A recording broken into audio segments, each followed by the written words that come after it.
Welcome, ladies and gentlemen, to our second episode of Richmond Ballet in real time. I'm so excited today to introduce you to the one and only Richmond Ballet Technical Director, Scott Henley. Welcome to the stage, my man. Thank you. It's good to be back. I thought, this is a very apropos setting. This is your view from the wings for our beloved Nutcracker. Can't wait to be back seeing that view. Excellent, I agree. Scott, tell us a little bit about yourself and how you came to join Richmond Ballet. Okay. Well, I've been working in the Virginia stage scene for a pretty long time. My first job was actually WWE Pro Wrestling in Charlottesville, or somewhere. All the cities get mixed up for me. Awesome. And here we are, 14 years later, and I'm working for the ballet. Wrestling to ballet, I love it. Body slams to press lifts.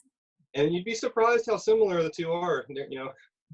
So Scott, tell me exactly what the technical director does. I think our audience members might not really be sure what your day-to-day tasks are, and more importantly, your tasks during a performance.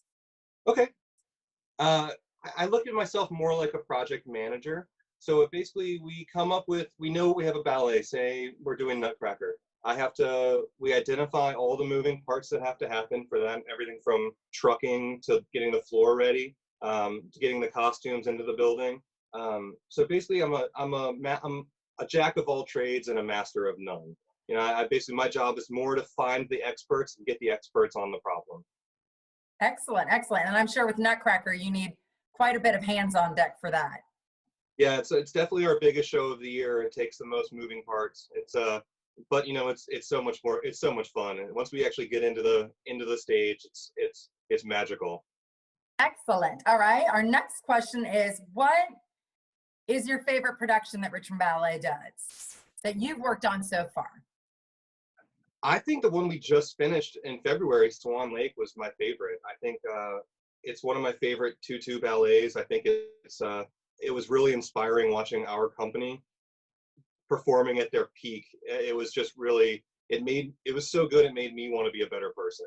Oh, that's beautiful. What is your favorite production overall that you've worked on, not just with Richmond Ballet? Tell us a few of other things that you've worked on that you've loved. I'm a real big Justin Timberlake fan, and I had the Yes. I had the privilege of being able to work on stage with Justin, and that was about the peak of my career. No way. Where was that?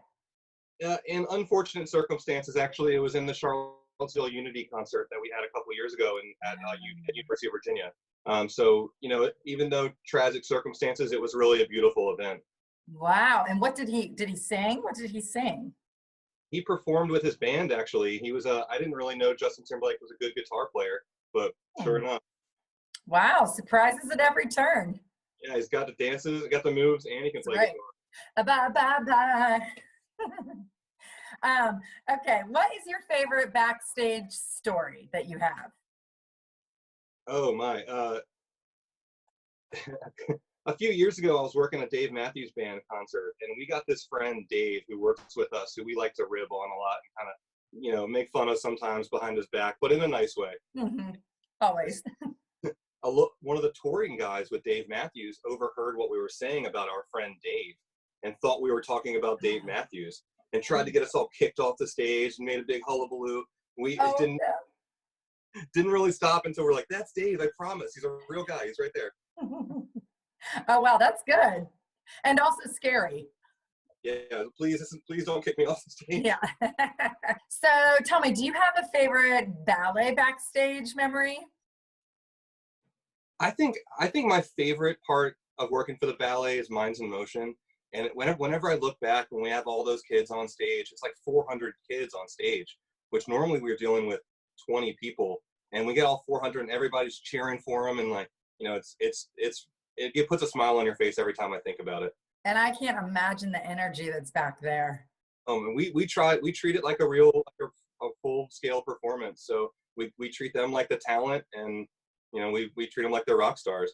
That's awesome. And rock stars they are. Yes. I'm curious, Scott, and I think other people might be curious too. Had you ever seen ballet before you started working here? Do you actually like ballet? And it's okay if the answer is no. It's not everybody's cup of tea. So I first started working at the ballet as a technician. So I was just sort of what I call a stagehand. I didn't really know a lot about ballet, but I've been working on stages a lot, since I was a lot younger. Did a lot of theater and performing arts and stuff. I kind of guessed what ballet would be like, but I didn't really know it that well.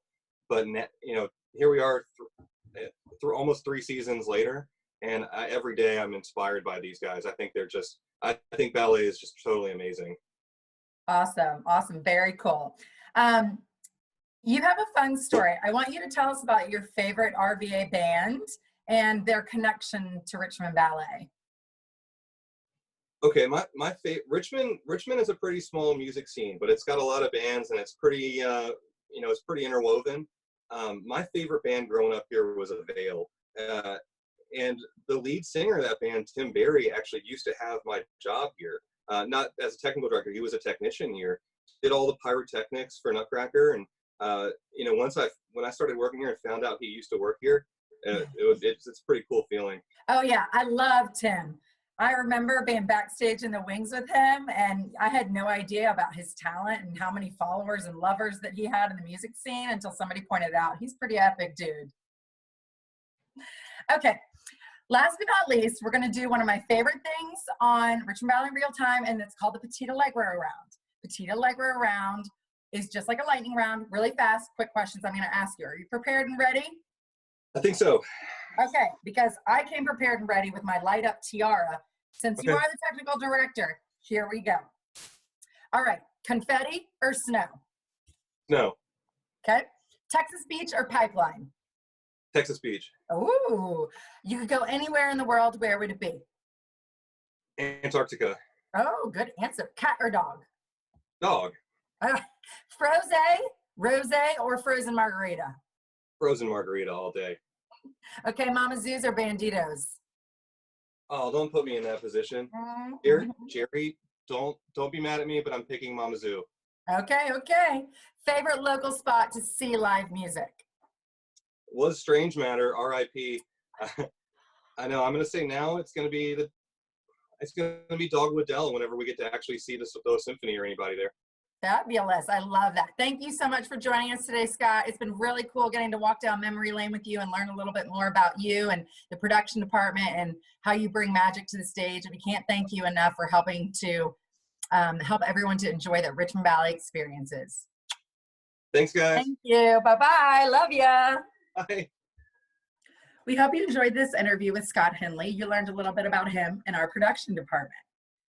If you'd like to learn more, be sure to check out Justin Timberlake, Dave Matthews Band, Dogwood Festival of Arts, and of course, the one and only Tim Barry. I'm your host, Valerie Tellman-Henning, signing off from our second episode of Richmond Ballet in Real Time. Remember, stay home, stay safe, stay positive, and by all means, dance like no one's watching.